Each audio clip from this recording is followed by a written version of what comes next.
জীবাশ্ম জ্বালানির ব্যবহার যেভাবে বাড়ছে তাতে সেই দিন হয়তো খুব বেশি দূরে নয় এসব প্রাকৃতিক সম্পদ ফুরিয়ে আসবে। সেই বিষয়টি মাথায় রেখে চীনের রাজধানী বেইজিং থেকে সর্বত্র নবায়নযোগ্য জ্বালানি অর্থাৎ সৌরশক্তিকে ব্যবহার করে বিশ্বে নজির স্থাপন করে যাচ্ছে দেশটি। এই আধুনিক প্রযুক্তি বাংলাদেশে কিভাবে ছড়িয়ে দিয়ে বিদ্যুতের গ্রিডে চাপ কমানো যায় সেই ভাবনা নিয়ে কাজ করছে চীনের একটি প্রতিষ্ঠান।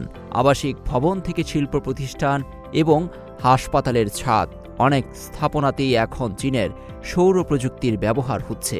এর বিশেষত্ব হল সনাতন পদ্ধতির কংক্রিটের ছাদ ঢালাইয়ের পরিবর্তে এই সোলার প্যানেলই বিকল্প ছাদ হয়ে উঠতে পারে। 2021 সালে গড়ে ওঠা এ চীনা প্রতিষ্ঠান দীর্ঘদিন ধরে ছাদের বিকল্প হিসেবে কিভাবে সোলার স্থাপন করা যায় তা নিয়ে কাজ করছে। অনেকের ভাবনায় আসতে পারে সোলারের ছাদ ভেঙে পড়ার পাশাপাশি পানি প্রবেশ করবে কিনা। এসব কিছুর সমাধান টানা হয়েছে। এর জন্য মেইন ওয়াটার চ্যানেল এবং সাব ওয়াটার চ্যানেল বসানো হয়েছে, ফলে বৃষ্টির পানি প্রবেশের কোনো সুযোগ নেই। এই সোলার 25 বছরের বেশি সময় ধরে নিশ্চিন্তে ব্যবহার করা যাবে বলে জানিয়েছেন প্রতিষ্ঠানটির ব্যবস্থাপনা পরিচালক। অন্য দেশের তুলনায় এই প্রতিষ্ঠানের প্রযুক্তি ভিন্ন বলেও তিনি দাবি করেন। But now it's time, if Bangladesh all the many power from solar. বাংলাদেশের মানুষ সোলার ব্যবহারের দিকে আরও ঝুঁকতে পারে। এতে তাদের জাতীয় বৈদ্যুতিক গ্রিডে চাপ কম পড়বে বলে আমি মনে করি। বাংলাদেশ জ্বালানির বেশিরভাগই বিপুল অর্থ দিয়ে মধ্যপ্রাচ্য থেকে আমদানি করে থাকে। এক্ষেত্রে সোলার প্রজেক্ট নবায়নযোগ্য জ্বালানি, এর খরচও কম। জনসংখ্যার তুলনায় বাংলাদেশে জায়গা কম থাকায় আমার মতে ছাদ হয়ে উঠতে পারে দারুণ জায়গা। যে কোনো ছাদে এটি ব্যবহার করা সম্ভব। এতে গরমটাও কম লাগবে। If our government or all the person believe solar. এই সোলারের পাশাপাশি তাদের তৈরি লিথিয়াম ব্যাটারিও অনেক শক্তিশালী এবং পরিবেশ বান্ধব বলে জানান ইভান ইওয়ান।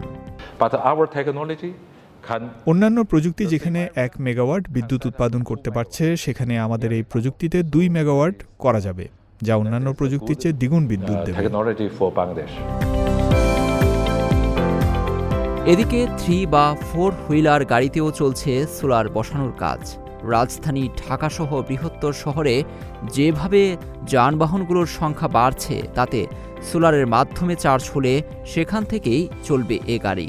এক চার্জেই চলবে 10 থেকে 12 ঘন্টা। এমনকি চীনের এই প্রতিষ্ঠানের নকশায় তৈরি 3 হুইলারের বুয়েট থেকেও মিলেছে স্বীকৃতি। আমরা ধীরে ধীরে যদি জীবাশ্ম জ্বালানির উপর নির্ভরতা কমায় নবায়নযোগ্য জ্বালানির উপরে নির্ভরতা বাড়াতে পারি এবং ব্যবহার শুরু করতে পারি, তাহলে এটা অটোমেটিক্যালি গ্রিডের উপরে চাপ কমে যাবে। যেরকম আমাদের এখানে রুফটপ সোলার প্লাস BESS, এটার মারফতে গ্রিডের কোনো পাওয়ার ছাড়া, কোনো কানেকশন ছাড়াই আমাদের এখানে আমরা বিদ্যুৎ ব্যবহার করছি। চীনে পরিচ্ছন্ন জ্বালানি শিল্পে রাষ্ট্রের বিপুল বিনিয়োগ তাদের জ্বালানি নিরাপত্তাকে শক্তিশালী করেছে।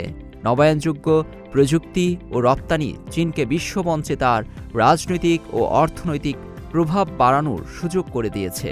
চীনের এ প্রযুক্তি জীবাশ্ম জ্বালানির উপর নির্ভরতা কমিয়ে বাংলাদেশের নবায়নযোগ্য জ্বালানিতে প্রবেশে বড় ভূমিকা রাখতে পারে। লুৎফর কবির, CMG বাংলা।